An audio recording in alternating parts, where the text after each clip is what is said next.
अंकित भाई और अरमान सरूकिन का प्रेस कॉन्फ्रेंस खत्म हो चुका है और इसमें जितनी भी बवाल चीजें हुई हैं मैं सब आपके साथ डिस्कस करने वाला हूं। तो सबसे पहले यार अरमान सरूकिन इस प्रेस कॉन्फ्रेंस में आया ही नहीं। लिटरली यार ये फाइट उसके होम कंट्री में हो रही है, सारा कुछ उसके अर्मेनिया में हो रहा है, बट फिर भी वो प्रेस कॉन्फ्रेंस अटेंड करने नहीं आया। तो मेरे हिसाब से तो बस वो डिसरिस्पेक्ट करने की कोशिश कर रहा है, वरना और कोई रीजन तो नहीं हो सकता। अगर तुम्हारा फाइट कैंप बिल्कुल थोड़ी ही दूरी पे है प्रेस कॉन्फ्रेंस जहाँ पे होता है वहां से, फिर भी तुम अगर नहीं अटेंड करते हो तो ये बहुत डिसरिस्पेक्टफुल चीज है।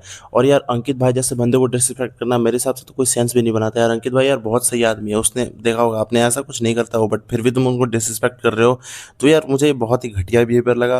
और उसके बाद और भी अजीब अजीब चीज़ें हुई, जैसे कि एक फाइटर था वहाँ पे, ये क्या नाम था उसका, इब्राहिम इस्लामोव।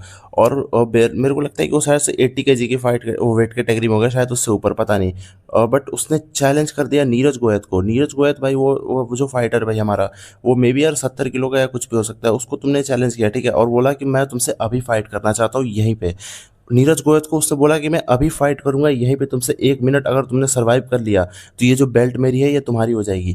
तो ये इस चैलेंज का तो मेरे को कोई सेंस नहीं बना रहा है, क्योंकि वहां पे जब नीरज भाई ट्रांसलेट करने गए थे सारी चीज़ों को जो इंडियन फाइटर्स के थे, तुम उनको वहां पे चैलेंज कर रहे हो और तुम वेट कैटेगरी भी नहीं देख रहे, तुम उनसे 2-3 वेट डिवीजन ज़्यादा ऊपर हो। ये ऐसा लग रहा था ना कि कोई एलेक्स पीरेरा को बोल रहा है लड़ने के लिए मेरा डोलिशविली से।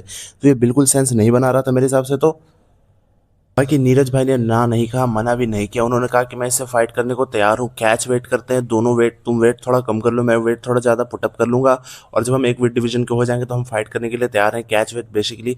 तो इंडिया में बोला है कि अगर ये फाइट आपने होस्ट करनी है तो आप इंडिया में करो, मैं फाइट करने के लिए बिल्कुल रेडी हूँ।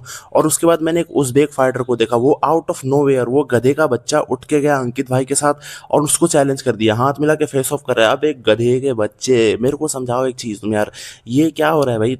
ये इसलिए लुच्ची ऑर्गेनाइजेशन है ना, इसलिए ये कभी वो बड़ी नहीं हो पाती। यूएफसी को देख लो ना, वहाँ पे लुच्ची हरकतें नहीं होती ना ऐसी।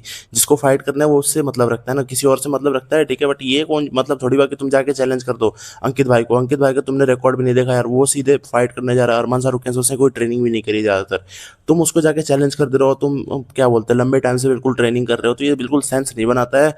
स्टिल अगर अंकित भाई उससे फाइट करते तो देखने में थोड़ा इंटरेस्टिंग होगा, बट आई थिंक कि इट डजेंट मेक सेंस यार। कोई सालों से ट्रेनिंग कर रहा है, तुम जाके फिर भी बेशर्मों की तरह अगर उसको ट्रेनिंग कर रहे हो जस्ट बिकॉज हाइप, कि तुमको हाइप थोड़ी सी मिल जाएगी और ये सब हो जाएगा, तो ये सब बिल्कुल सेंस नहीं बना था मेरे हिसाब से तो। और उसके बाद फिर रचित्रो भाई भी वहाँ पे गए थे, हमारे फेमस स्ट्रीमर। तो उन्होंने उठ के क्वेश्चन पूछा कि ये क्या हो रहा है यार, ये प्रेस कॉन्फ्रेंस इतनी बढ़िया हो रही है, यहाँ पे अरमान सरूकिया नहीं आया जो कि मेन इवेंट में फाइट करने वाला है। उन्होंने कहा कि तुम्हारा फाइटर डर गया है, ये वो पता नहीं। लेकिन यार मेरे को नहीं लगता कि अरमान सरूकियन डरने वाला है किसी से यार। वो यूएफसी का लाइट वेट डिवीजन का नंबर 1 कंटेंडर, वो किसी से क्यों ही डरेगा? तुम्हारा क्वेश्चन ही बेकार है भाई। वो डरता नहीं है, वो डिसरिस्पेक्ट करने की कोशिश कर रहा है, वो तुमको नीचा दिखाना चाहता है। दैट्स वाई वो प्रेस कॉन्फ्रेंस अटेंड करने नहीं आया, नॉट बिकॉज वो डरता है, उसको घंटा फर्क नहीं पड़ता मेरे हिसाब से, बस वो डिसरिस्पेक्ट करना चाहता है। और ये बहुत ही घटिया बिहेवियर मेरे हिसाब से, ऐसा नहीं होना चाहिए था। और वो फाइट में ज़्यादा इंटरेस्टेड भी नहीं लग रहा है, आप देखोगे तो उसने कोई ना कोई ट्रेनिंग की क्लिप्स डाली है ना ही यार, आप देखोगे तो कोई पोस्ट डाला है इस फाइट से रिलेटेड, स्टोरी तो एक भी नहीं पाई उसने। बट एक जो पोस्ट था जो उसके अकाउंट पे आया अंकित भाई के साथ, वो भी कोलैबोरेशन में था। तो इस फाइट के हिसाब से मेरे को नहीं लगता कि वो बिल्कुल भी इंटरेस्टेड है इस फाइट में। तो आई थिंक कि उसको ऐसा लग रहा हो कि इजी पीजी है, बिल्कुल जीत जाएंगे, बट आई डोंट नो जो भी वो फाइट में बस एक ही दिन रह गए हैं। तो यार ये इट डजेंट मेक सेंस यार, तुम्हारे होम कंट्री में हो रही है, तुम फिर भी अटेंड नहीं कर रहे, तो बेइज्जती है भाई, डर थोड़ी रहो तुम। फिर उसके बाद एक बवाल और हो गया, जो नीरज भाई थे तो उनको फाइटर्स जो थे ना वहाँ पे, तो एक फाइटर था उसका मैनेजर, उसको बार बार नीरज भाई को फालतू बोल रहा था कुछ। तो नीरज भाई ने बोला कि तुमको आखिर मेरे से दिक्कत क्या है? तो फिर वो नीरज भाई को बू करने लग गए, मतलब कि फालतू हरकतें हो रही थी वहाँ पे। तो मेरे को लगा कि ऐसा कुछ, इंडियन फाइटर्स बहुत सारे थे ना वहाँ पे, सारे डिसरिस्पेक्ट करने की कोशिश कर रहे थे इंडियन फाइटर्स को। कभी एक बंदा था तो वो कह रहा है कि जिनकी फाइट होने वाली है ना रेसलिंग की कॉमन इवेंट में, तो वो फाइटर कह रहा है कि जो तुम्हारे इंडियन फाइटर्स हैं उनको रेसलिंग करने आती है नहीं, तुमको रेसलिंग नहीं आती, तुम कीचड़ में खेलते हो। ये सब फालतू बातें यार, जो स्टेरियोटिपिकल चीज़ होती है ना, सारी की सारी फालतू बातें कर रहे थे। कह रहे थे कि इंडियन का कोई रेसलिंग में लेवल नहीं होता, ये नहीं होता, वो नहीं होता। भाई अगर एमएमए कहता तो मैं फिर भी समझ जाता, लेकिन इंडियंस का रेसलिंग में कोई लेवल नहीं होता? क्या भाई, कैसी बेवकूफ़ी वाली बातें कर रहे हो? हमने यार मेडल निकाल रखे हैं ओलंपिक्स में और तुम कह रहे हो कोई इनको रेसलिंग नहीं आती। अगर कोई एमएमए या फिर वो होता तो मेरे को समझ में भी आता, बट तुमने यार सीधे रेसलिंग के बारे में ऐसा बोल दिया। तो ये वही यार अनएजुकेटेड लोग हैं भाई, फालतू सब जाके वहाँ पे कुछ भी बोल रहे हैं यार। ये इसलिए ऐसी लुच्ची ऑर्गेनाइजेशंस कभी बड़ी हो ही नहीं पाती। यूएफसी को देख लो यार, वहाँ पे ऐसी लुच्ची चीज़ें नहीं होती ना, दैट्स वाई वो एक बड़ा ऑर्गेनाइजेशन है।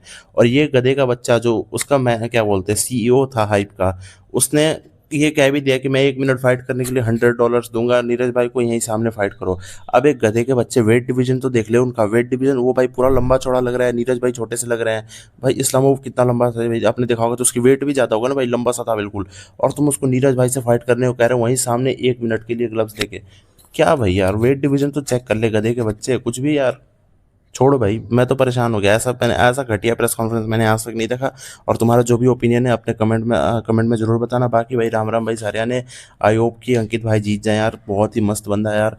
बाकी सब जो भी हुआ, लेकिन अंकित भाई यार, भाई दिल से प्यार है भाई उस बंदे को, इतना बड़ा चैलेंज लिया ये जानने के बाद भी कि बहुत टफ चैलेंज है। तो सारे लोग अंकित भाई जैसे नहीं होते। बाकी मिलते हैं नेक्स्ट वीडियो में, चैनल को सब्सक्राइब कर देना यार।